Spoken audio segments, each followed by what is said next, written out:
Welcome to Penrose Learning, where we make understanding easy. In this video, I will explain how to use your PlayStation 4 controller on your PlayStation 5 console, specifically for compatible games. Understanding the limitations is key. Your PlayStation 4 controller will work seamlessly with PlayStation 4 titles running on your PlayStation 5 system. However, it will not function with games designed exclusively for the PlayStation 5, so keep that in mind when choosing your games. Connecting your PlayStation 4 controller via a wire is incredibly straightforward and often the quickest method. First, find a standard USB-A to micro USB cable, which typically comes with the PlayStation 4 controller itself.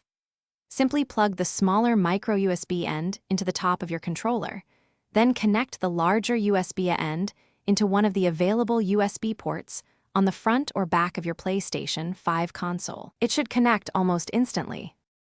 To enjoy wireless gaming, you must first pair your PlayStation 4 controller with your PlayStation 5.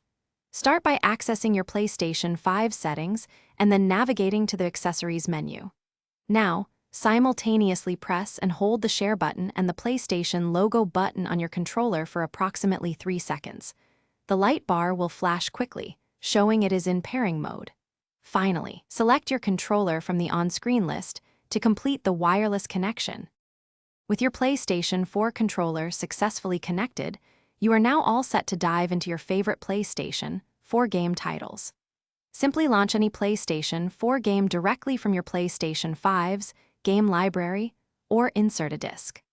The controller will respond and function precisely as it always did on a dedicated PlayStation 4 console, providing the familiar gaming experience you expect. You can easily switch controllers based on the game you are playing. Thanks for watching. If this was helpful, leave a like and consider subscribing. See you next time.